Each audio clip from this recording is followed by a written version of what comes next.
gagneur d'âme, ou tu es, je ne sais pas moi, intercesseur dans la prière, tu es un batteur, toi, ton travail c'est d'aller évangéliser, et que tu n'as pas fait ton travail, tu ne seras jugé que sur ça.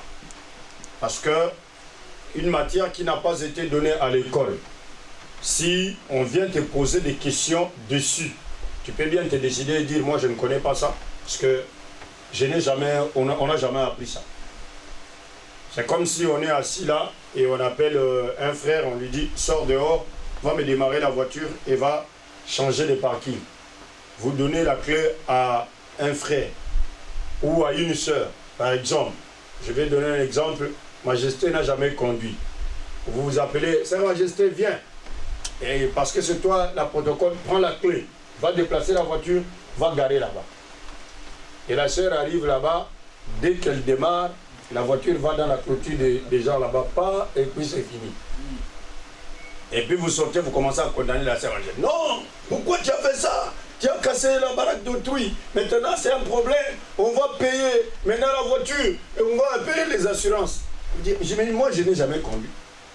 Je ne connais pas cette histoire de démarrer et partir. Toi tu m'as donné la clé.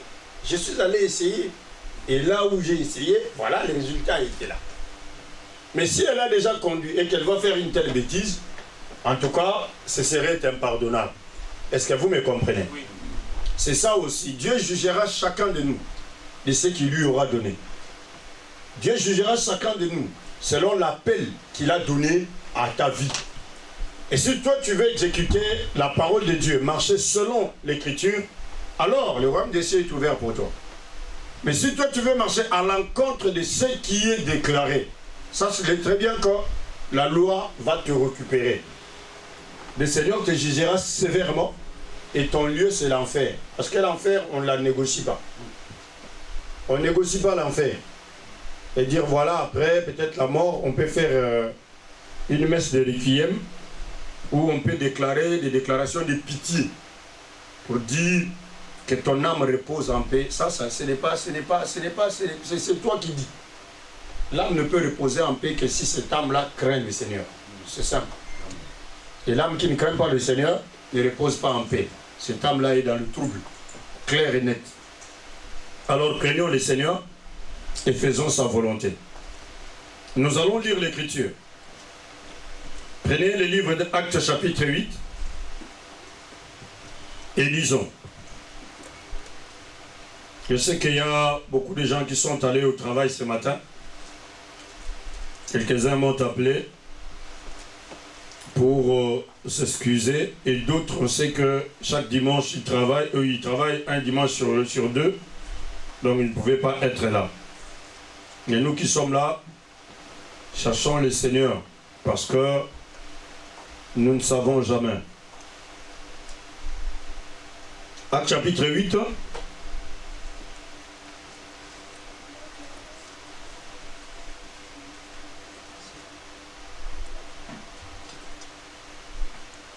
Vous allez prendre le verset. Je veux que vous puissiez lire quand même l'histoire pour que vous puissiez comprendre ce que nous allons expliquer ici. Prenez le verset 5 et vous allez jusqu'au 13e. Lisez cette histoire et puis moi, je vais expliquer quelque chose. Philippe étant descendu dans la ville de Samarie, et il prêcha le Christ. Les foules tout entières étaient attentives à ce que disait Philippe. Et lorsqu'elles apprirent et virent les miracles qu'il faisait, car des esprits impurs sortirent de plusieurs démoniaques en poussant de grands cris, et beaucoup de paralytiques et des boiteux furent guéris. Merci. Ça, on parle de la guérison, comment Philippe marchait et que le Seigneur faisait des miracles avec Philippe. Nous allons sauter et aller au verset 27. Lisez le verset 27. Il se leva, oui. il partit, et voici un Éthiopien, un unique ministre de Candace, reine d'Éthiopie, et surintendant de tous ces trésors venus à Jérusalem pour adorer. Et s'en retournait, assis sur son char, et lisait le prophète Isaïe. L'Esprit dit à Philippe, avance et approche-toi de ce char. Et Philippe accourut, et il a entendu l'Éthiopien qui lisait le prophète Isaïe. Et il lui dit, comprends-tu ce que tu lis? Comprends-tu ce que tu lis? Il répondit, comment le pourrais-je si quelqu'un ne me guide? Comment le pourrais-je si quelqu'un ne me guide? Et il invita Philippe à monter et à s'asseoir avec lui. Le passage de l'Écriture qu'il lisait était celui-ci. Il a été mené comme une brebis à la boucherie et comme un agneau muet devant celui qui le tend. Il n'a point ouvert la bouche. Dans son humiliation et son jugement a été élevé.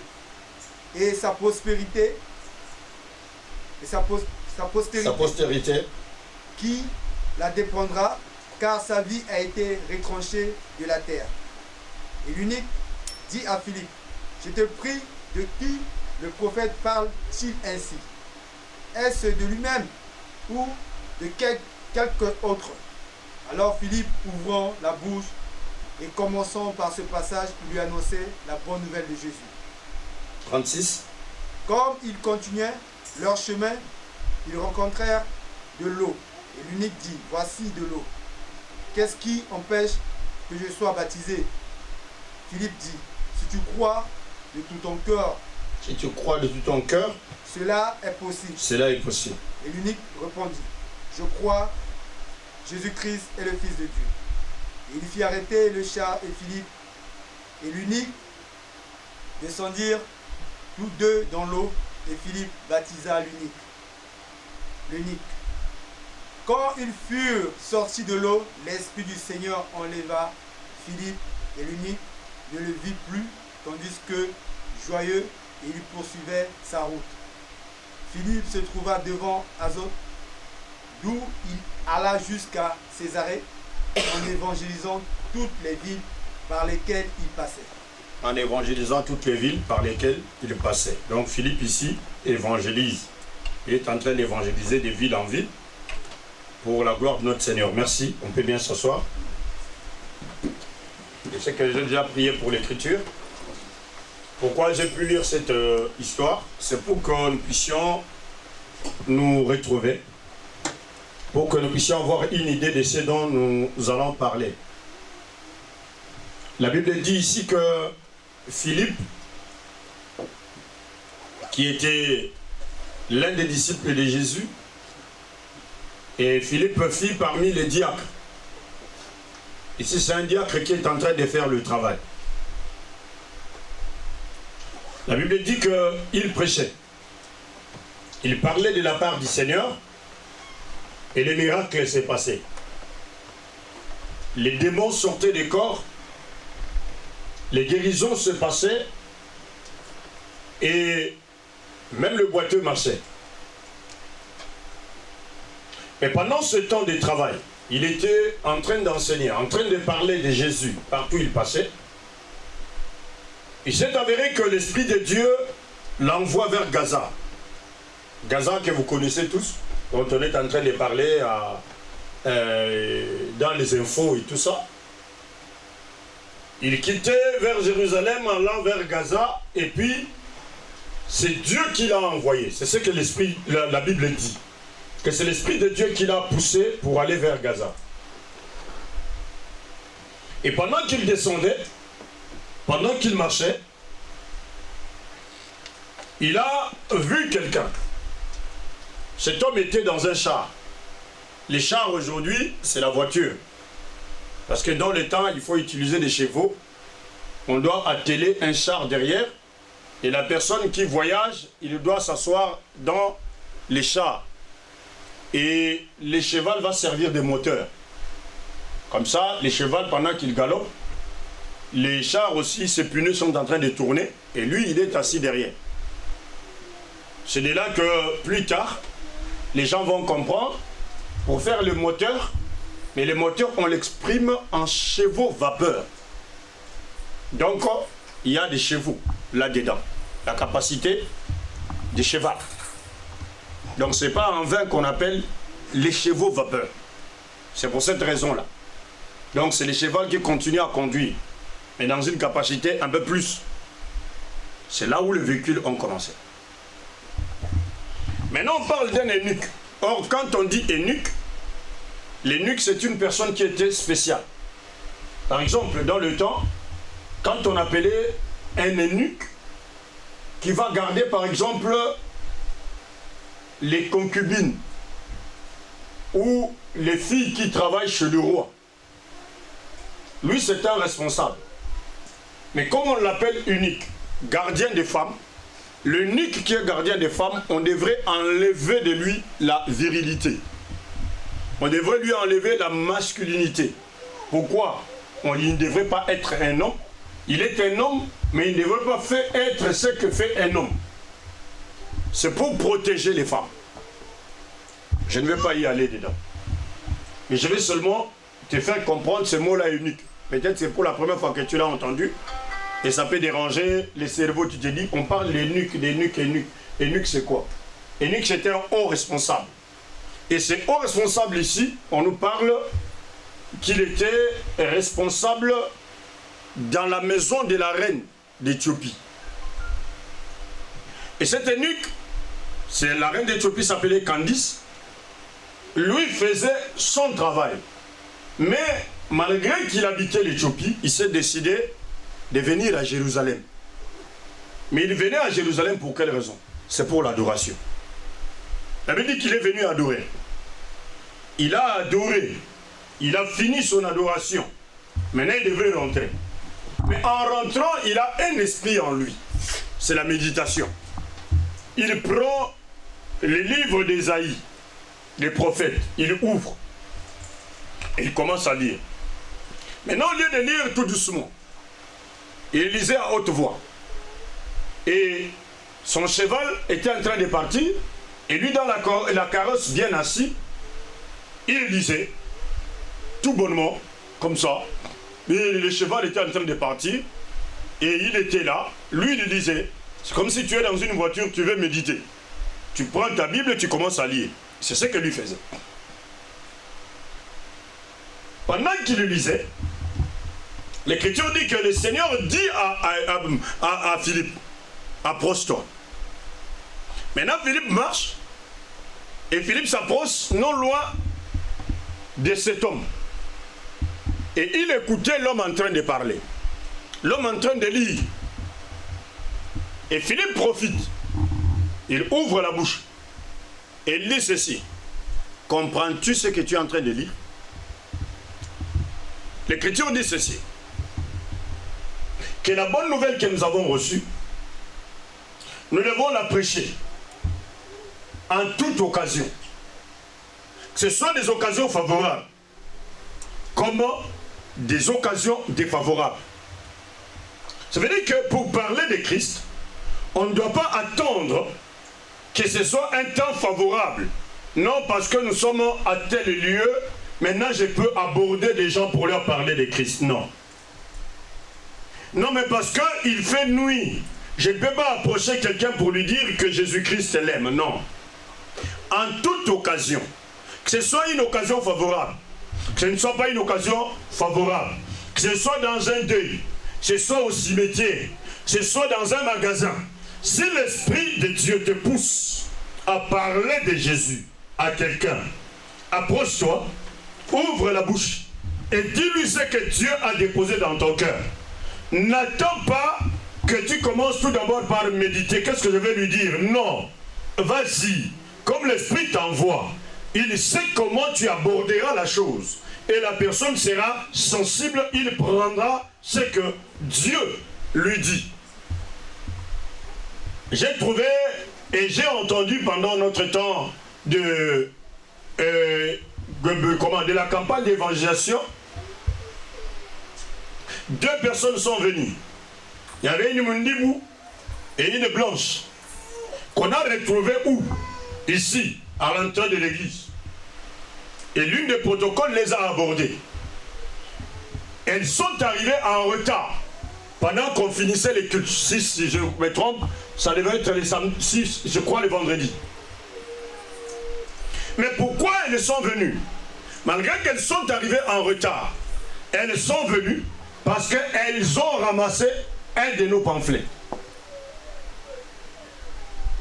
Seulement ce qui était écrit dessus, avec l'une d'elles, qui était en train de pleurer durant beaucoup de temps, en ramassant ça, juste à la gare des Vénitiens, elle a lu « Ne pleure pas ». Et comme elle a vu « Ne pleure pas », pour elle, c'était la réponse à toutes ces pleurs. Et elle s'est dit, où se trouve cette réunion? Je vais partir à cette réunion. C'est-à-dire que quelqu'un aurait pris l'invitation et a jeté. Mais en jetant, il y a une autre personne qui est dans le besoin, que Dieu avait destiné. À cette occasion-là, la personne ramasse et lit et la personne est venue. Donc c'est en toute occasion, que ce soit une occasion favorable ou non, parler de Christ aux gens, expliquer aux gens que Christ les aime. Et si ces gens-là sont touchés, ils aimeront Christ, ils serviront Christ, même pas aujourd'hui, même pas demain, mais après-demain, comme la sémence reste toujours vivante, autant qu'elle est entrée dans un cœur, ce cœur-là changera. Alléluia. Amen. Philippe pose la question, comprends-tu? Et lui dit, comment pourrais-je comprendre si personne ne m'explique? Ça veut dire que pour comprendre, il faut qu'il y ait quelqu'un qui t'explique. Le mal aujourd'hui, c'est quoi? On veut tout connaître, même sans rien connaître. Tu veux parler de Jésus à quelqu'un, dire, oh ben, tout ce qu'il est en train de dire là, on connaît. La Bible, ben, moi je connais, tu connais quoi? Lui ici, c'est un grand homme. Il a l'argent, on dit que c'est l'intendant. Un intendant, c'est un trésorier, c'est un comptable. Il gardait toutes les richesses, c'est lui qui connaissait toutes les richesses de la reine. Mais ici, il ne prend pas sa grandeur là. Pour lui, il faut lire la Bible, il faut lire l'Écriture. Et il est en train de lire des choses qu'il ne comprend pas. Ça veut dire qu'il n'a même pas l'Esprit de Dieu. Mais seulement pour lui, il faut avoir le livre et le lire. Et il est en train de lire les livres. Pendant qu'il les lit, il le fait aussi à haute voix. Il sait que c'est le prophète qui parle. Et ce prophète-là, c'est Isaïe. Il lit l'Écriture, mais il le fait à haute voix. Et pendant que sa carrosse est en train de partir. Mais la question de Philippe, c'est une introduction pour savoir comment maintenant parler à cet homme. Comment transmettre l'évangile à cet homme. Philippe pose la question, comprends-tu ce que tu lis? Lui dit, mais comment est-ce que je peux comprendre si personne ne m'explique? Ça veut dire que pour comprendre la parole de Dieu, tu as besoin des gens qui vont t'expliquer la parole. Amen. Amen. Alléluia. Amen. Dieu place des gens devant toi pour leur doter de la connaissance. Ces gens-là, on leur a déjà expliqué la chose. Et ils savent. C'est pourquoi ils viennent pour t'expliquer toi aussi. C'est comme quand tu es à l'école. Tu ne peux jamais avoir un moniteur. Tu ne peux jamais avoir un professeur qui n'a jamais étudié. Il va te donner quoi comme matière? Le professeur lui-même n'est jamais allé à l'école. Il vient, on lui donne un livre pour te donner des explications. Quelle explication il va te donner? C'est pour que lui et toi, je ne sais pas, vous puissiez vous retrouver dans quel coin du monde. Donc on peut venir, on évalue ton professeur, lui, tout d'abord, lui, le professeur a 0. Et toi maintenant, l'élève. Je crois que tu auras moins 2. Est-ce qu'on se comprend? Parce qu'il n'a rien appris. Mais s'il avait appris, il a la capacité de te transmettre ce qu'il a appris. C'est pourquoi Dieu appelle les serviteurs. Il va le oindre. Il va mettre en eux la connaissance. Ils vont chercher la connaissance, ils vont trouver la connaissance. En retour, leur travail, c'est de venir vous transmettre cette connaissance qu'ils ont reçue du Seigneur. C'est pourquoi ce n'est pas en vain que nous sommes là. Si nous sommes là, c'est pour apprendre. Si nous sommes là, c'est pour avancer. Malheur maintenant à vous qu'on apprend, au lieu de prendre au sérieux ce qu'on vous donne, vous blaguez avec. C'est comme si on te donne un sac de semoule.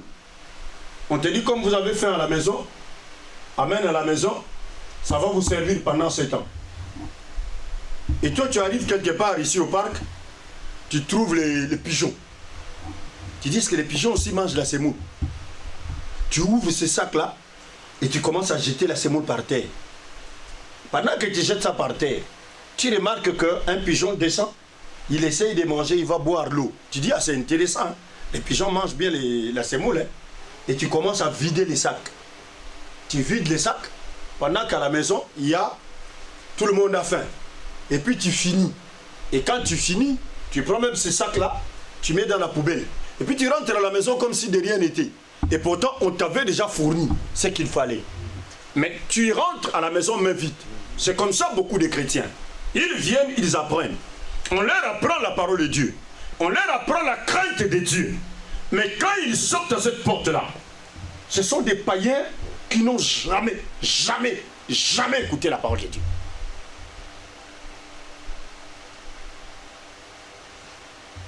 Au lieu d'amener à manger aux autres, pendant qu'on les a chargés ici, pour eux, ils ont foutu tout dans la poubelle. Ils ont donné aux oiseaux là-bas, dehors là.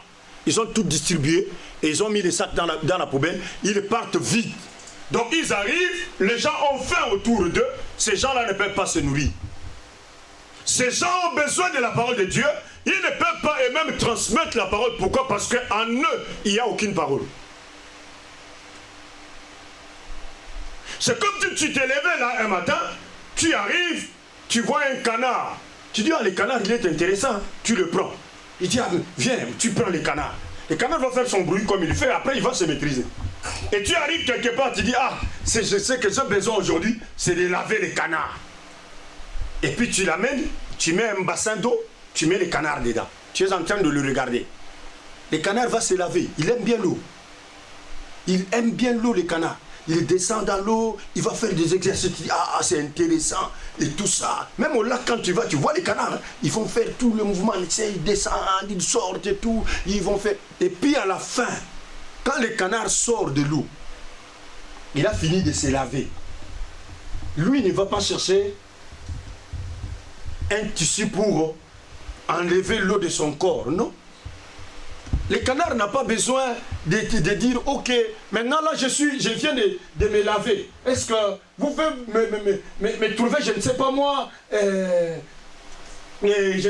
un morceau de tissu, ou donnez-moi, je ne sais pas moi, telle ou telle chose pour que... Non, le canard quand il sort des eaux, la première des choses qu'il fait seulement, c'est juste éparpiller cette eau-là, secouer son corps. Dès que les canards secouent le corps comme ça, très fort, c'est fini. Même si tu vas toucher sur ses plumes comme ça, il n'y a pas d'eau. Il n'y a plus d'eau, pas de gouttes. Il était entré dans l'eau, il est sorti. Les petites gouttes même qui pouvaient rester, ces gouttes-là, ça saute. Et puis le canard est sec. C'est ça la chrétienté aujourd'hui. Des frères et des sœurs qui viennent à l'église, qui écoutent la parole. Or la parole c'est cette eau-là qui est versée sur vous.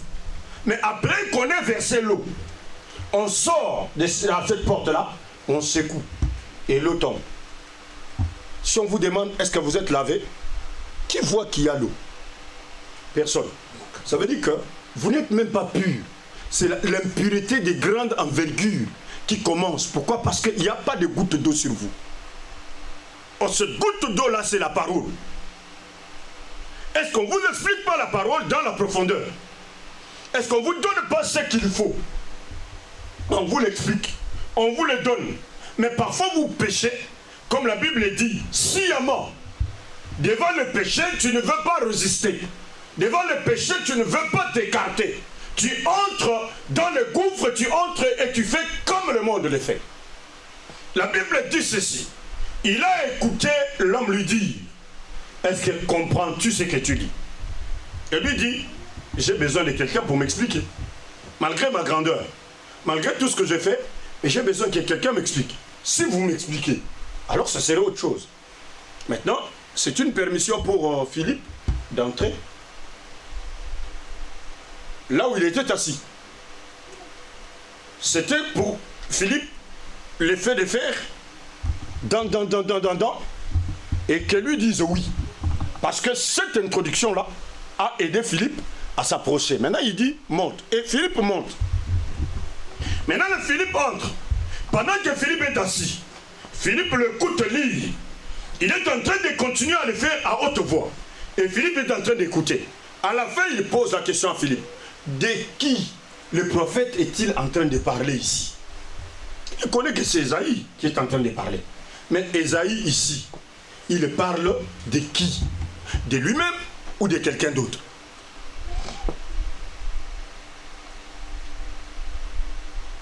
Donc, il lisait quelque chose, mais il ne savait pas il s'agissait de quoi là-dedans. Il fallait qu'il y ait quelqu'un qui connaît que ce que le prophète a écrit là, ça ne concerne pas le prophète lui-même. Il y a quelqu'un dont le prophète a reçu l'esprit. Et le prophète parlait déjà à l'époque d'une personne. Écoutez l'écriture qu'il a pu lire.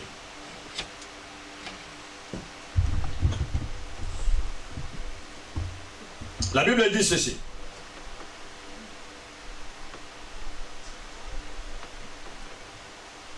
Je commence par le verset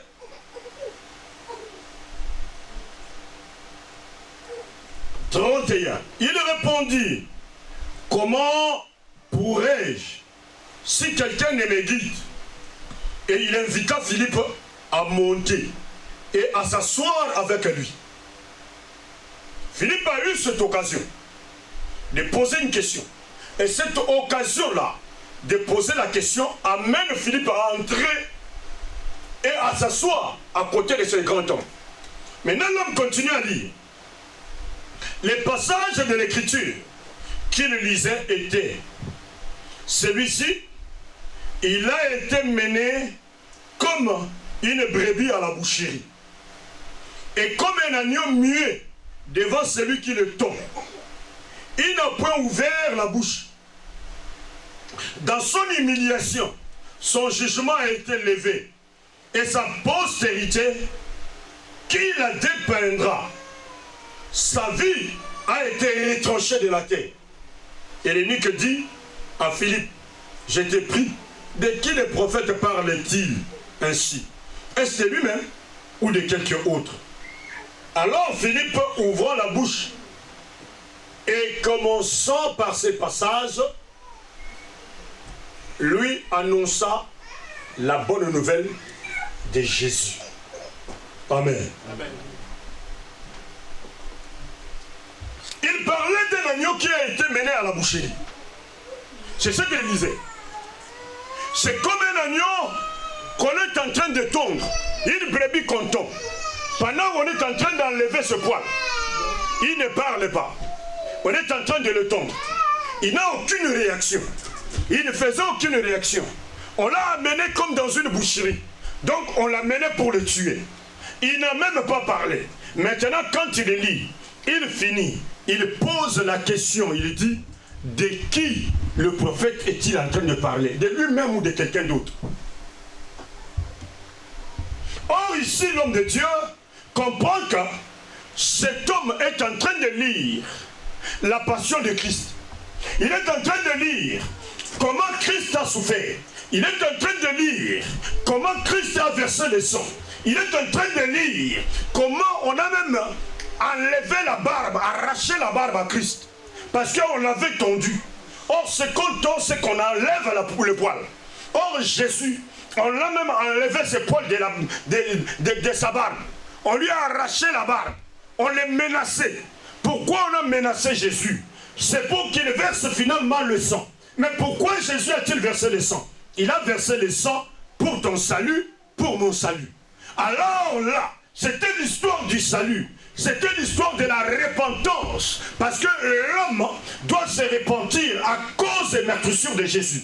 À cause de ce que Jésus a vécu. Il faut que l'homme arrive à comprendre cela et à être sauvé. Maintenant, pendant que lui lit l'histoire du salut, l'homme de Dieu est assis à côté, il est en train de l'écouter.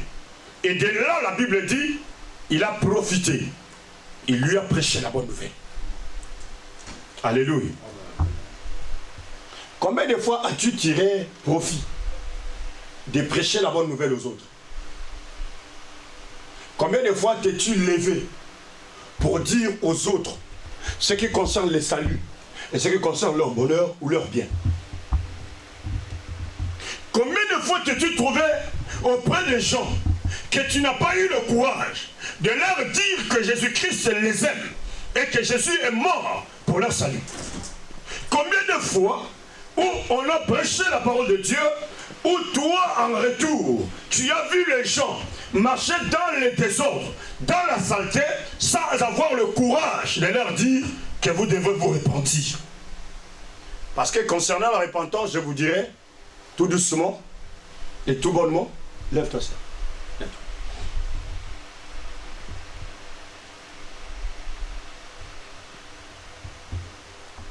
Il ne faut pas regarder la télé jusqu'à 3 heures. Quand on est à la maison, c'est pour dormir. Si on ne dort pas, on prie. Et Dieu va donner le sommeil, comme ma soeur vient de témoigner ici. Moi-même, ça m'arrive que je manque de sommeil la nuit. Je vais me lever, je vais m'agenouiller quelque part et je commence à prier. Et quand je prie, je finis de prier, je vais sentir la fatigue. Et je remonte sur le lit, je dors. Parce que la nuit est faite pour dormir, mais la nuit on doit prier. La nuit n'est pas faite pour regarder la télé. La nuit n'est pas faite pour prendre les téléphones et regarder toutes les histoires du monde, ainsi que les mabokés. Non, c'est pas ça. La nuit n'est pas faite pour ça. Et surtout qu'on est enfant de Dieu. Parce que là aujourd'hui, comme beaucoup de gens sont dans le désordre, il arrive à la place même de lire sa Bible, on se réveille la nuit, on profite, on va ouvrir tous les sites pornographiques du monde pour regarder tout ce qu'il y a là-bas de la saleté et tout, et puis le matin on ne dort pas. Là on vient même de remarquer qu'il y a des élèves qui vont à l'école et qui dorment pendant qu'on donne le cours. Et si on le suit bien, il était en train de regarder l'histoire, les films de ninja et de tout ce qui va avec, je ne sais pas moi, tout ce que vous appelez là, la nuit. L'autre, il joue au PlayStation durant toute la nuit. Jusqu'au petit matin, il va commencer à dormir à l'école. Et il paraîtrait déjà, il y a une loi qui est en train de se formuler, qu'on doit arracher les téléphones à tous les enfants jusqu'à 15 ans. C'est alors que ceux qui ont 15 ans et au-dessus, ils auront un téléphone. Pourquoi? Parce que au départ, les enfants d'aujourd'hui ne dorment pas à cause des téléphones. Donc nous qui avons essayé d'arranger les choses.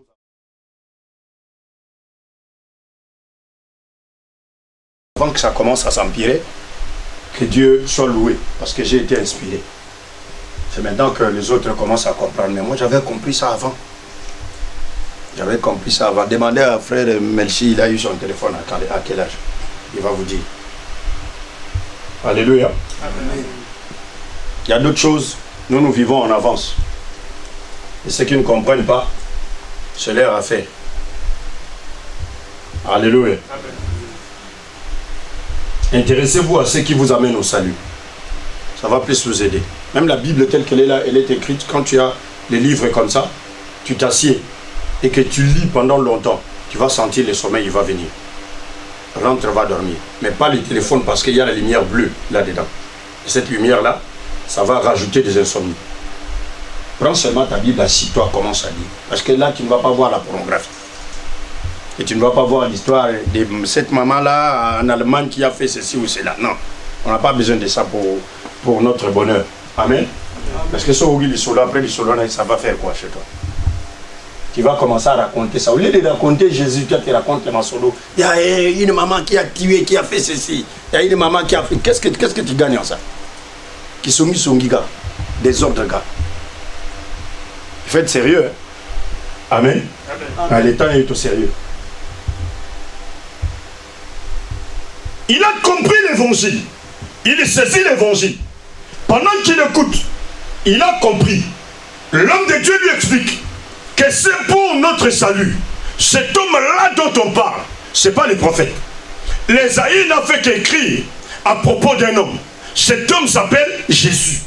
Cet homme-là devait mourir. C'est pourquoi on a dit qu'on a pris comme une brebis qu'on amène à la boucherie. Or, la brebis, c'est l'animal la plus facile quand on veut tuer. La brebis n'a jamais été têtue. Jamais. D'ailleurs, c'est très rare de prendre une brebis et lier une brebis. Parfois, quand tu vois des brebis en train de marcher, où il est là, et elle est là, la brebis marche en obéissant. Et la brebis avance. C'est simple. Si on met le fil au cou d'une brebis, on tire et la brebis marche en partant. Là, le seul qui peut bien résister, c'est le bouc ou la chèvre. Ces deux-là, ils sont compliqués. Ils vont résister, ils vont te résister. Si tu n'es pas fort, tu ne peux pas tirer. Et puis il fait ça. Et là, quand tu prends cette position, ça devient compliqué. Il descend sa tête comme ça. Là, c'est compliqué. Mais la brebis, elle te suit. Elle sait que tel que je suis en train de partir là, c'est la boucherie. On va me manger. Je ne sais pas si c'est la fête de Tabaski ou la fête de quoi, où on doit manger la brebis, où je vais être bouffé moi. Donc, elle marche, elle s'attend à la mort. Jusqu'au point où tu l'amènes et tu la bats. Elle ne fait même pas de bruit pendant qu'on est en train de la tuer. Or, différent de la chèvre ou du bouc, qui va te faire des films, si tu ne bloques pas ses pieds, tu vas voir des choses. Voilà. Donc, Jésus est le symbole de cette brebis-là, de cet agneau-là, qui s'est humilié, qui a accepté d'aller jusqu'à la mort pour une raison. La raison était que les hommes soient sauvés. Que toi tu sois sauvé, que je sois sauvé. C'est pourquoi il a versé ce sang-là. Or, pendant que cet homme est en train de l'écouter, c'est que l'homme de Dieu Philippe est en train de lui expliquer. Il entre dans la profondeur et comprend maintenant l'évangile. Comme il a compris l'évangile et qu'ils étaient en train de continuer, parce que l'homme de Philippe était assis à ses côtés, et qu'ils étaient en train de continuer leur voyage, il a regardé quelque part, il a vu l'eau. Il a dit, mais pourquoi ne puis-je pas être baptisé? Cet homme ici a demandé le baptême lui-même. Alléluia. Or, le baptême, c'est un engagement. Il a écouté la parole. Il a décidé de s'engager. Il a dit, il y a l'eau. Mais pourquoi ne puis-je pas être baptisé? Parce que tu vas expliquer sur Christ. J'ai écouté tout ce qu'il a fait pour moi. J'ai compris tout ce que Christ a accepté pour moi. Les blessures, la souffrance, l'humiliation que Christ a pu supporter pour moi. Maintenant, il y a l'eau là-bas. Mais pourquoi ne puis-je pas être baptisé? Philippe lui dit, si tu crois de tout ton cœur, tu peux être baptisé. Et la Bible continue pour dire que ils descendirent dans l'eau et Philippe les baptisa. À la sortie, Dieu a fait que l'Esprit de Dieu enlève Philippe de cette place-là pour le déposer quelque part d'autre. Et lui cherchait Philippe, il ne l'a plus revu. Cet homme fut baptisé. Mais pour être baptisé, il faut croire. Il lui a dit, il faut que tu croies. Or, la croyance, croire. On croit en quoi? Cet homme a pu croire ce que Philippe lui avait enseigné. Donc il a cru au Seigneur Jésus-Christ comme son Seigneur et son Sauveur. Mais comment croire à Jésus comme son Seigneur? Parce que souvent on pose la question à un chrétien, qui est Jésus? Jésus c'est mon Seigneur et mon Sauveur. Tu as dit deux mots qui sont des fortes portées, qui ont une grande signification, mais que tu ne connais pas. Qui est Jésus? Jésus est mon Seigneur et mon Sauveur. Jésus est ton Seigneur et ton Sauveur. C'est bien. Mais est-ce que tu sais qui est ce qu'on appelle Seigneur? Adon. Comme on peut dire en grec. Celui qu'on appelle Seigneur. Tu connais qui est ce qu'on appelle Seigneur? Quand il dit mon, cela veut dire que c'est une possession, n'est-ce pas? Hein? Mon. Quand je vous dis, ce sont mes lunettes. Ça veut dire que ça n'appartient pas au frère Abraham. Peut-être que moi et le frère Abraham, nous n'avons pas le même degré. Et moi, je ne prends pas les lunettes des frères Abraham parce que ce sont ses lunettes. Ça, ce sont mes lunettes à moi. Donc, ça m'appartient. Je peux dire, c'est ma Bible. Ça veut dire que cette Bible ici est à moi. Maintenant, toi, tu prononces, tu dis, Jésus-Christ est mon Seigneur. Ça veut dire que c'est ton Seigneur à toi. Mais est-ce que tu as expérimenté celui qu'on appelle Adon, celui qu'on appelle Seigneur? Parce que dans le temps, quand il y avait des seigneurs et des vassaux. Vassaux, je parle d'un vassal. Comme d'un seigneur au singulier.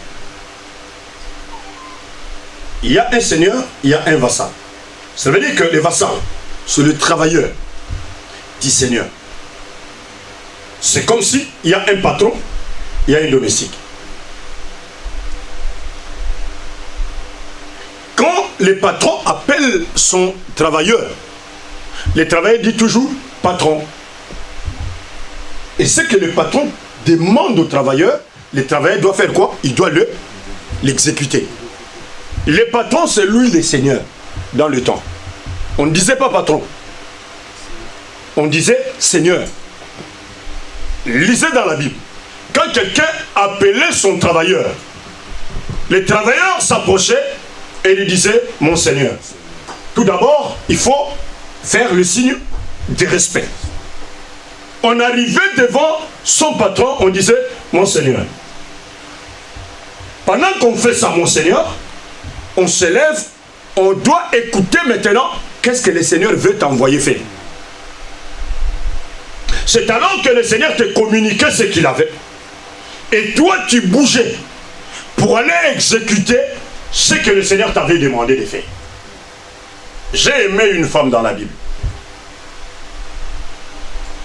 Cette femme, c'est la femme d'Abraham. Sarah n'a jamais appelé Abraham son mari. Pour Sarah, Abraham, c'est le Seigneur. Quand Sarah parle d'Abraham, il dit mon Seigneur Abraham. Ça veut dire qu'elle considère Abraham comme son chef, comme son responsable. Ce qui n'est pas aujourd'hui. Permettez-moi de le dire en lingala, les femmes d'aujourd'hui, elles disent toujours ça, Tchelibayanati. Ça veut dire que si tu parles, je vais parler. Donc tu m'amèneras nulle part. Tu comprends? Si toi tu parles, moi aussi j'ai la bouche pour parler. Or c'est pas ça. Alléluia. Ta bouche n'est pas faite pour rétorquer en désordre. Parce que si tu te rencontres une personne qui n'est pas sérieuse, la réponse sera là. Est-ce qu'il y a quelqu'un qui comprend? Parce que ta bouche là va te faire chauffer les joues. Si tu n'es pas, si tu rencontres quelqu'un qui connaît la chose, il va te rafler. Après, oh non, cet homme-là tape les femmes. Cet homme-là tape les femmes, mais ça vient d'où? Tu as déjà vu quelqu'un qui est calme et on va taper? Est-ce que vous comprenez ce que je suis en train de dire? Je suis assis là. Permettez-moi de vous dire, je le dis toujours, mes enfants sont là, ils ont grandi. Ils ne m'ont jamais vu lever la main sur mon épouse. Et Dieu le sait. Je parle devant vous, étant le peuple de Dieu, devant l'église du Seigneur. Mon épouse n'a jamais connu une gifle de moi depuis que je l'ai comme épouse.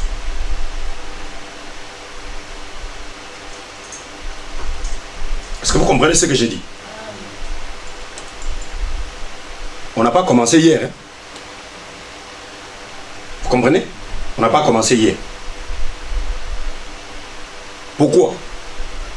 Parce qu'elle sait comment se comporter. Elle n'excite pas la colère. Mais pour elle, elle adoucit la colère. Si tu es une femme, tu es appelée à ça. C'est ce que la Bible nous demande. Ce ne sont pas des femmes qui... Non, non. On n'a pas besoin de femmes comme ça. Parce que ça excite la colère, ça met le désordre. Et quand ça met le désordre, il y a la paix qui manque. Quand la paix manque chez un homme et que l'homme monte, il peut faire des trucs, après, vous allez regretter. Les regrets vont venir après. Mais Dieu sait qui va voir. Le coup tout général. Il faut faire attention. Est-ce qu'il y a un sang qui me comprend? Amen. Évite les gifles, ma soeur. Évite les gifles. Les gifles vont faire qu'il y a des dessins de sang dans les yeux. Tu vas dire non, je me suis connu. Nous tous nous regardons, nous savons que ça, ce n'est pas les poteaux de la maison. Ça, c'était réellement, on a arrangé la chose. Fais gaffe. Marche avec crainte. Là, j'introduisais maman Sarah, qui disait à Abraham, mon Seigneur. Ça, c'est le symbole de l'église. Qui doit dire devant le maître qui nous a appelés, Jésus, pour dire, c'est mon Seigneur. Mais quand on va devant un Seigneur, on va écouter. Si j'appelle Jésus, mon Seigneur, à moi, ça veut dire que devant Jésus, je suis une personne soumise. Devant Jésus, je suis une personne qui descend. Je comprends que Jésus, c'est lui le maître. Jésus, c'est lui le Seigneur. S'il est Seigneur, c'est que moi, je suis son travailleur. Si Jésus est Seigneur, c'est que moi, pour faire toutes tes besognes, pour faire tout ce que je peux faire, je dois m'approcher vers Jésus et écouter ce que Jésus veut que je fasse. Alléluia. Amen. Est-ce que nous comprenons? J'ai besoin d'écouter Jésus. Tout d'abord, qu'est-ce qu'il veut? Je m'approche parce qu'il est mon Seigneur. Donc, moi, je suis comme un domestique dans sa maison. Comme je l'ai accepté comme mon Seigneur, ça veut dire que ce n'est plus moi, le Seigneur de mon corps. Alléluia. Amen. Ce n'est plus moi le Seigneur de ma vie. Je ne peux plus dire que je vais faire de ma vie ce que je veux parce que ma vie appartient, c'est mon propre corps. Non. Je fais ce que Jésus veut que je fasse. C'est pourquoi je l'appelle mon Seigneur. L'apôtre Paul a raison de dire, en tout et pour tout, ce n'est plus moi qui vis, mais c'est Christ qui vit en moi. C'est Christ vient vivre en moi. C'est ça le croire. Je commence à croire maintenant que comme Christ vit en moi, ce n'est plus moi qui vis. C'est Christ qui vit en moi. Comme il vit en moi, il est mon Seigneur. Ça veut dire qu'il est au-dessus de moi. Comme il est au-dessus de moi, Jésus-Christ est mon Seigneur. Maintenant, je me mets sous ses pieds pour écouter ses instructions. Qu'est-ce que Jésus me dit? Il dit tant. Maintenant, ce que lui m'a dit, comme il est mon Seigneur, celui qui a maîtrisé ma vie, je vais maintenant l'exécuter. Ce que le Seigneur n'a pas dit, moi je ne le fais pas. C'est comme si tu rêvais dans la maison, tu commences à couper les rideaux en deux. Mais est-ce que le maître de la maison a dit qu'il faut couper les rideaux en deux? C'est ce que beaucoup de chrétiens font. Ils ont pour maître Jésus, mais ils ne font pas ce que Jésus leur demande de faire. Ils font ce qui semble leur, ce qui leur plaît. C'est comme une femme dans la maison d'un homme qui se réveille un matin et puis il entend la sœur Majesté est en train de prêter des habits. Elle court chez la sœur Majesté. Donne-moi 4 ensemble. Et la sœur Majesté donne 4 ensemble. Et puis il vient comme ça. Oh non, écoutez, le diacre Anissé, ce jour ici, il a acheté beaucoup de crèmes. Il est en train de vendre des crèmes. Il arrive. Diacre, mais toi, les crèmes c'est à combien? Non, ici, je suis en train de vendre à autant. Donne-moi autant. Il prend là-bas. Elle rentre. Elle vient comme ça. Ah non, mais écoutez, faire, je ne sais pas moi, merci. On m'a appris que toi, il paraîtrait, tu as des souliers à vendre. Je vais prendre 3 souliers pour mon mari. Elle amasse des choses comme ça. Elle arrive. Et puis elle dit au mari, j'avais emprunté chez la sœur, Majesté. J'avais aussi emprunté chez les diacres Anissé. Les frères Melchi aussi m'avaient emprunté. Tout ça, ça fait juste $800 seulement. 800 € seulement. Il faut que tu payes. Oh.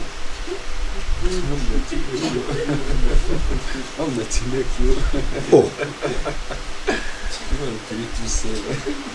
Est-ce que tu as compris ce que tu es en train de faire? Est-ce que vous comprenez? Ce que tu as fait, c'est que toi tu pouvais faire sans que le Seigneur qui peut garder la bourse te dise ce que tu dois faire. Vous comprenez? Maintenant s'il dit je ne vais pas payer, il tombe bandit. C'est là où le combat va commencer. The fight will start. Non, c'est un homme qui n'est pas bon. Il a la main chiche. Il ne donne pas. C'est pour je connaissais ce genre d'homme. Moi, oh, mais pourquoi tu connaissais ce genre d'homme? Comment maintenant? Comment? Or, si tu avais commencé par dire, non, écoute, j'ai entendu tel chez tel, j'ai entendu tel chez tel autre, mais moi j'avais besoin peut-être d'une robe, ou j'avais besoin de ceci, de cela. Qu'est-ce que tu dis? Ah non, ben oui, voilà. Bon, on a au moins assez de moyens, vas-y, achète, vas-y, prends comme ça, je vais voir à la fin du mois. Bon, chez l'autre là-bas, que ça va. Prends-moi aussi quelque chose. Et tout ira dans l'ordre. Vous comprenez? Le désordre ne va pas entrer. C'est pourquoi tout ce que tu dois faire, tu commences par demander le maître. Demande à Jésus. Si tu as cru que Jésus-Christ est ton Seigneur, ce que tu dois faire, tout ce que moi j'ai fait de ma vie, c'est connaître ce que Jésus veut. Amen. C'est pourquoi je l'appelle Seigneur. Est-ce qu'il y a un saint qui comprend ça? Amen. Si je dis que Jésus est Seigneur, je dois aussi dire que Jésus est Sauveur. Qui est Jésus pour toi? Je parle du croire. Parce que pour être baptisé, il faut croire. Or, croire, c'est accepter Jésus-Christ comme Seigneur. Je viens d'expliquer Seigneur. Et on doit croire en Jésus comme un Sauveur. Il est mon maître, parce que c'est lui mon Seigneur. Mais il est aussi mon Sauveur. Je ne me soumets pas seulement à lui, mais je comprends aussi que c'est lui qui m'a sauvé. Or, quand je parle de sozo, je parle de salut. Le salut, c'est ce qu'on dirait quelque part exorago, c'est le fait de prendre quelque chose. C'est le rachat même. C'est acheter quelque chose. C'est prendre quelque chose, par contre tu donnes autre chose. Je paye l'argent et je prends. C'est ce qu'on appelle salut. Je viens de sauver ce livre. Parce que le livre était quelque part. J'amène l'argent, je donne et je reprends le livre. J'étais en train de regarder. J'ai vu une chèvre tomber dans l'eau. Je dois moi-même me dépouiller, faire un sacrifice. Si je sais nager, ou même si je ne sais pas nager, mais que l'eau n'est pas trop profonde pour moi, je fais le sacrifice, même de me mouiller, pour tomber dans l'eau, aller chercher la chèvre là où elle est, pour la faire sortir. C'est ce que je vais appeler le salut. Donc, quitter un lieu compliqué pour venir en m'offrant moi-même, en donnant quelque chose de moi et récupérer ce qui est en train de se perdre. Quand je dis Jésus, le Sauveur, cela veut dire que Toi, tu étais dans le péché. Moi, j'étais dans le péché. Or, le péché, son salaire, c'est l'enfer. Le salaire du péché, frère, détrompez-vous. C'est la mort. Or, la mort, c'est l'enfer. Tu comprends? Est-ce qu'il y a quelqu'un qui comprend? Amen. Les salaires de la mort, c'est... Les péchés, les salaires, son salaire, c'est quoi? C'est la mort. Quand tu pêches, tu dois t'attendre à la mort. Si ce n'est pas la mort physique qui t'emporte, déjà la mort spirituelle, tu es déjà parti. Parce qu'il y a des gens qui vivent, mais qui ne sont qu'une bombolo et pamba. Une coquille vide. Vous avez vu ceux qui ont peur de l'escargot? Tu peux être dans un coin, tu regardes, tu as peur, tu peux courir. Tu dis l'escargot. Mais en réalité, celui qui n'a pas peur de l'escargot, quand il arrive, il prend, il fait ça, il te dit, eh ben, c'est une coquille vide. En réalité, il n'y a rien là-dedans. Il y a des gens qu'on peut voir paraître comme ça, mais en eux, il n'y a rien. Ils sont déjà vidés. Il n'y a rien dans leur intérieur. Même dans le monde des ténèbres, pour bouffer quelqu'un, on le bouffe déjà spirituellement. La personne va commencer à marcher, il est en train de rire, il va manger, il va boire. Mais cette personne-là n'est plus de ce monde. On l'a déjà amené quelque part. J'ai expérimenté à maintes reprises la mort. Et c'est là que j'ai compris que pendant ce temps-là, la personne dans son intérieur, il a un certain trouble. Et ce trouble-là fait que, même si tu regardes les gens comme ça, tu as pitié. Tu vois? Tu as pitié. Tu regardes quelqu'un, tu es en train de penser, ah, je veux partir. Ah, je vais laisser ma soeur. Je vais laisser mon frère. Parfois, quelqu'un qui est prêt à mourir, il ne va pas continuer à te regarder comme ça en face. Si il te parle, il a des yeux à gauche, il a des yeux à droite, ou parfois il met ses yeux comme ça. Il ne te parle pas en te regardant. Et pourtant, tu es habitué avec cette personne-là. En ce moment-là, cette personne-là, son intérieur est déjà parti. Donc, ce qui reste là, c'est juste la forme que tu vois. Dès que là-bas, ça s'éteindra, c'est fini, c'est parti. Ici, c'est fait. Là-bas, on exécute, et là où se trouve le corps ne fera qu'accepter ce qui a été exécuté de l'autre côté. C'est bon, faites attention. Il y a des gens comme ça qui marchent, mais ils ne vivent pas. Or, ce qu'il y a de bon, c'est comprendre que vous avez un sauveur.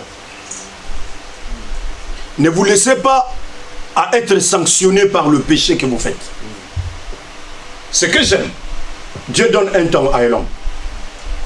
Si tu commences, tu commences à tomber, Dieu va te donner un temps.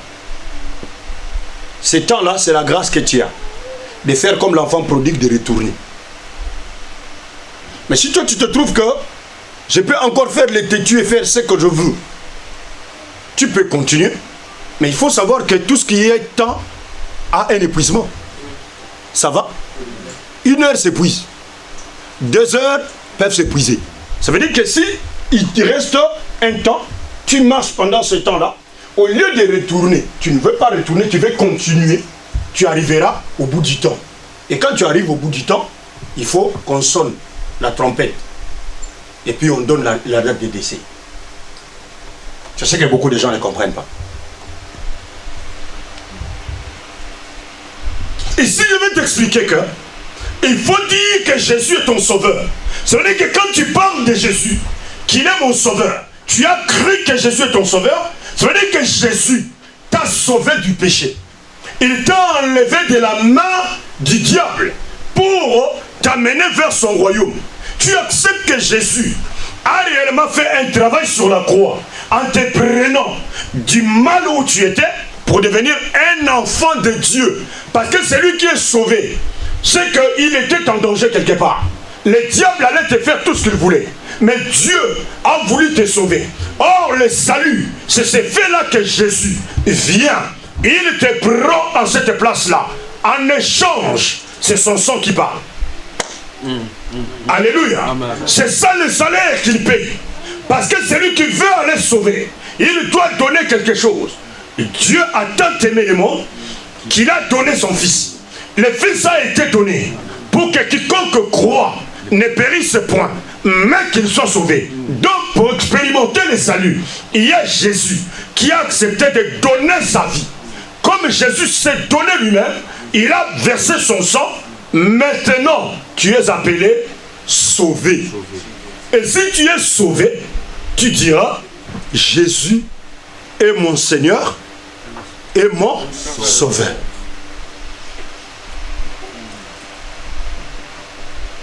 Est-ce qu'il y a quelqu'un qui a compris et croit? Amen. Si tu crois, c'est alors que tu peux être baptisé. Or, le baptême, comme je le disais, c'est un engagement. Le baptême, j'ai dit baptizo. Baptizo veut signifier plonger dans. On comprend? Amen. En portugais, on dira immergulhar. Comprenez?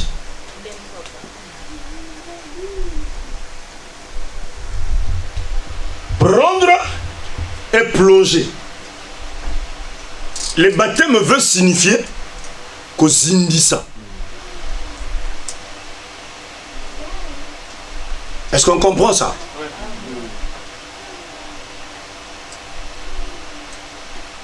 J'ai dit ça en lingala. Qui connaît une autre langue? C'est Maman Winnie, on dit quoi? Plonger dans. Tinangu. Ngu c'est là, non?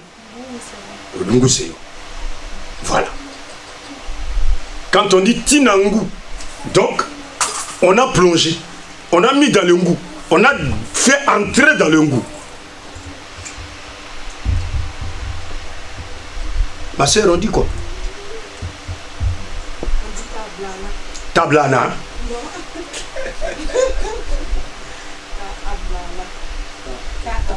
Ka ablala. Ka ablala. Voilà. Ablala. Là, c'est l'eau. Voilà. Merci.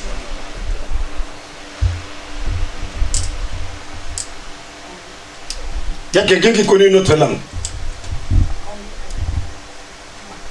In English, au début, c'est go deeper. Voilà. On dit go deeper. Go deeper. Hein? Drawn inside. Hein? Hein? To deep in. Yes. That's another way. Hein? Image. To image in. Just. Voilà. Donc là, ça varie beaucoup en anglais. Une autre langue, qui connaît une autre langue? Que tout le monde masse. Voilà. Voilà. Voilà. Une autre langue. Qui peut me donner une autre langue? Qui peut me donner ça dans une autre langue? Hein? Qui me donne ça dans une autre langue? Kuhala panzi ya manzi. Hein? Yes. Kuhala panzi ya manzi. Donc, mettre dans l'eau. Faire entrer dans l'eau. Déposer dans l'eau. C'est ce qu'on appelle baptizo. En grec. C'est ça le baptême. Ce n'est pas mettre sur la tête une goutte d'eau. Non, ce n'est pas ça. Ce n'est pas ça. Ce n'est pas mettre du parfum dans un seau. On te dit, va te laver. Mais hein? C'est quelqu'un qui baptise l'autre. Même Jésus, c'est Jean-Baptiste qui les baptise. Toi, on te donne l'eau et les parfums. On met les parfums dedans. Tu vas te baptiser toi-même. Oh. Tu vas te baptiser à la douche. Kanjai. Hakuna truth. Hakuna truth. Hakuna truth.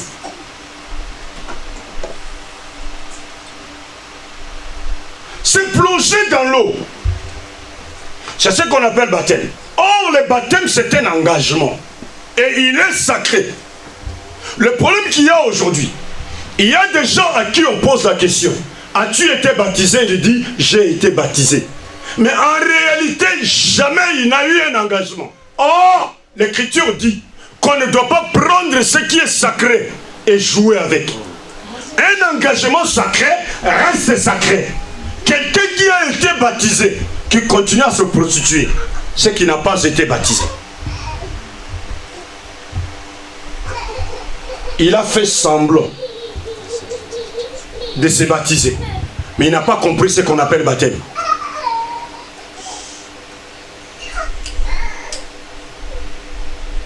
Quelqu'un qui a été baptisé, il ne doit pas se retrouver à des lieux où il y a promiscuité, et des lieux où c'est compliqué.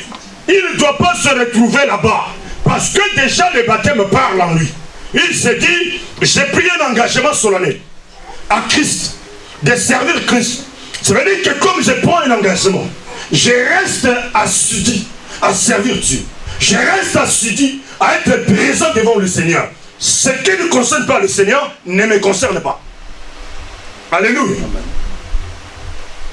Mais tu verras que celui qui a été baptisé, celui qui fait le contraire du baptême, tu as même honte. Quand tu es à côté de lui, il ne peut même pas parler de toi. C'est ça mon pasteur. Ou ça c'est les frères avec qui nous prions. Hein. Il y a des gens comme ça. Hein. Vous êtes dans son milieu, tu es avec vous nous faites que causer de tout, sauf de Christ. Et il a même honte de te présenter, parce que si il te présente, il va dire, oh, toi aussi tu pries. Parce que la plus grande honte aujourd'hui, ce sont les chrétiens. Vous faites la honte de Christ. Or, ce que vous faites là, vous croyez que l'eau là-bas marche en Dakango. Ça ne s'achète pas. Le ciel, ça ne s'achète pas. Les cieux, ça ne s'achète pas. Et puis, on prépare les cieux quand on est vivant. Quand on est vivant. La Bible dit, il est réservé à l'homme de mourir une seule fois. Après quoi vient le jugement. Ça veut dire que si tu meurs aujourd'hui dans les péchés, même si j'arrive, je commence à absoudre tes péchés, je demande à amener de l'eau et de l'huile, je ne sais pas moi quoi, je fais des prières, j'applique sur ton corps, je déclare des paroles, je dis à partir d'aujourd'hui, les péchés sont absous, tu entres au ciel. Même l'ange qui est à côté, il peut me donner une gifle.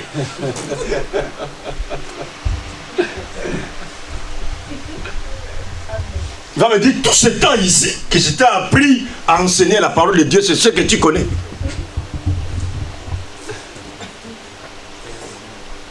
On avait une sœur blanche ici, dans cette église.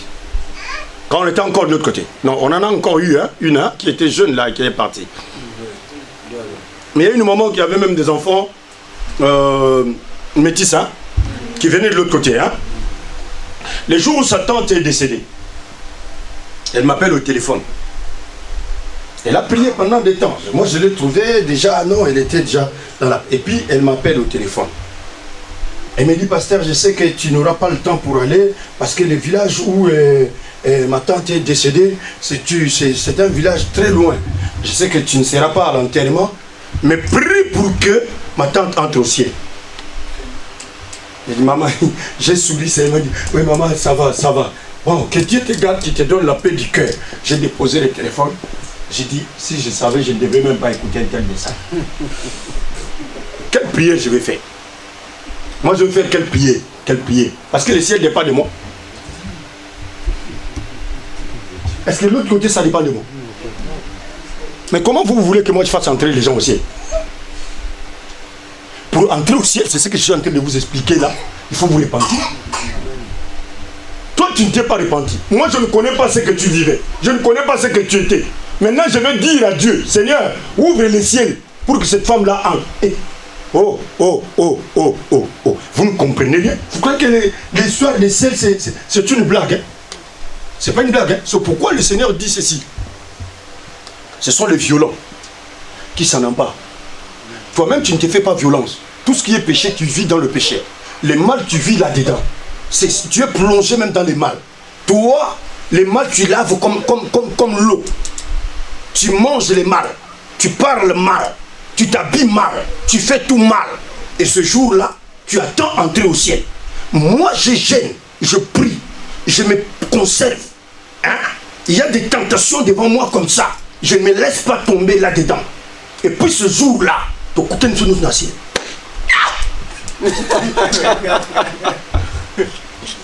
Je dis, Seigneur, mais aux gens, ça m'a vraiment bien.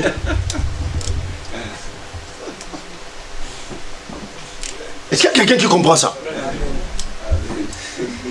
Regardez comme il gêne. Pourquoi? Pourquoi nous devons souffrir? Et les autres peuvent entrer facilement comme ça. Ce n'est pas une blague. Ce sont des violents. Nous travaillons pour ça. L'apôtre Paul dit même qu'à un certain moment, je tiens mon corps assujetti. Je le maîtrise. Je le fais souffrir. Est-ce que vous comprenez ça? Pourquoi faire souffrir mon corps? C'est pour que je ne rate pas. Je vais hériter ce jour-là. J'étais ici. Pendant qu'on préparait la campagne, j'étais à la maison, Dieu me dit, pars à l'église. Va rester à l'église. Je lui dis, je vais rester à l'église, Seigneur. Mais c'est pourquoi il me dit, 3 secs, va entrer là-bas. Mais je me sentais malade, frère. Je me sentais malade. Je n'avais pas bonne mine. Tout le monde dans la maison me voyait que j'étais malade. Mais je suis venu là, je me suis enfermé. Il fallait que maman m'appelle chaque jour pour savoir si je me sens encore bien. Quelque part, j'ai dit, elle a peur, peut-être que je vais partir. Alléluia. 3 jours là, c'est enfermé là, en train de prier. Je ne mange pas, je ne bois pas. Jusqu'au 3e jour, à 18 h, il me dit, là maintenant, ça suffit. Je suis sorti, j'ai prié ici, j'ai prié ici, j'ai prié ici. Il me dit, pars maintenant à la maison. Et je suis sorti là, en partant. Je me suis senti mieux. Je n'ai plus senti ce que j'avais. C'est que j'ai seulement compris que c'était l'ennemi qui était en train de chercher à m'enfoncer pour que ce que le Seigneur me dit que je n'obéisse pas. Parce que je vais entrer là-bas, il va commencer à me parler, mais bois un peu de thé, bois un peu de ceci pour que tu aies de l'énergie. Or, moi, je n'ai pas besoin de cette énergie-là. On m'a donné un ordre d'aller là-bas pour 3 jours à 7. Maintenant, je traite durement le corps comme ça, et puis on arrive quelque part. La personne qui montait dans tous les véhicules blancs qu'on voit là sur la route, avec lui, on entre au ciel comme ça. On entre et puis on est là au ciel. C'est que le ciel devient une blague. Hein? Je parlerai du baptême et j'ai comme bien déjà d'introduire sur le baptême. Alléluia. Amen. Pour être baptisé, il faut croire. Si tu n'as jamais été baptisé, tu n'es jamais entré dans l'eau profonde pour avoir le baptême au nom du Seigneur Jésus-Christ, c'est l'occasion pour toi de te faire baptiser. Parce que l'ennemi n'a écouté les messages que pendant quelques minutes seulement. Il a pris la décision. Il s'est dit, je vais suivre Jésus, qu'il soit mon Seigneur et mon Sauveur. Et pour ce faire, il s'est fait baptiser dans l'eau. Il est entré dans l'eau avec cet engagement-là d'être baptisé au nom du Seigneur Jésus-Christ Nazareth. Il est sorti des eaux. Et en sortant des eaux, la Bible dit qu'il a continué son voyage avec joie. Il était là dans sa carrosse en train de se réjouir de ce que le Seigneur avait fait pour lui. Il était en train de continuer. Donc là, nous parlons déjà des baptêmes. Nous venons de définir le baptême qui est baptizo. Nous avons compris en chaque langue c'est quoi baptizo. J'ai compris que tingu. Voilà. Donc, il faut faire tingu. Donc, il faut entrer dans l'eau. Alléluia. Voilà, il faut entrer dans l'eau. Mais es-tu déjà entré dans l'eau? Dans cette décision-là, tu te dire, moi, je vais être baptisé. Je crois que vous êtes en train d'enregistrer ce message. Hein? Parce qu'il y a une sœur au loin qui doit écouter ce message. Je crois que la deuxième séance, elle sera là. Parce qu'elle doit être baptisée. Elle est un peu loin. C'est à Dijon qu'elle est. Donc voilà. Donc c'est pour dire qu'il y a des gens ici qui n'ont jamais pris cet engagement-là d'être baptisés.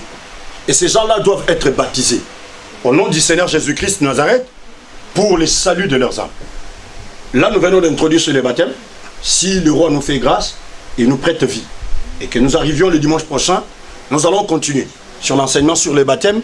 Et puis, peut-être, la semaine qui va suivre, soit le samedi ou le dimanche, on ira aux eaux du baptême pour que les âmes soient baptisées pour la gloire de notre Seigneur Jésus-Christ Nazareth.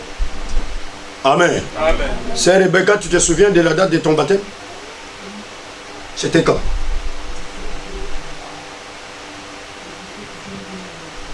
17 juin 2023. » Voilà des gens qui peuvent quand même... qui ont une tête, hein, et qui se rappellent. Voilà, elle vient de se rappeler. 17 juin 2023.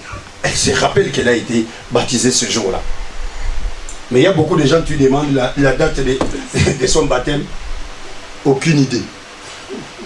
Il va te regarder, il regarde à gauche, il regarde à droite. Il n'a aucune idée de la date de son baptême. Il y en a beaucoup comme ça. Hein? Il y en a beaucoup comme ça. Moi, je me rappelle, c'était le 15 février. De quelle année? 1900 combien? Frère, toi, tu es bandit, toi.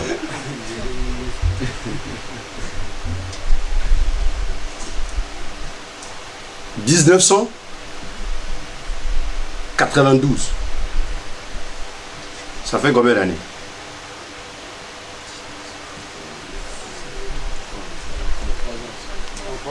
33 ans. Ah, c'est l'âge de Jésus. Hein? Jésus a fait 33 ans sur la terre. Hein? Ah, j'ai déjà 33 ans depuis que j'ai été baptisé. Il faut se souvenir de la date de son baptême. C'est utile. Amen. C'est utile. C'est le jour où vous avez pris l'engagement solennel de vous dire, je ne veux plus reculer, je vais servir le Seigneur. Jusqu'au jour où il va revenir pour me prendre et partir avec lui. Donc si tu n'es pas encore dans la liste, je crois qu'il y a déjà 2, 3 personnes qui se sont déjà inscrites. Tu passes au bureau ou tu passes après les cultes, tu me donnes le nom, on retiendra ton nom parce qu'il y a des choses à faire. C'est de là où maintenant vous pouvez participer à la Sainte Seine, manger autour de la table du Seigneur. Que le roi vous bénisse.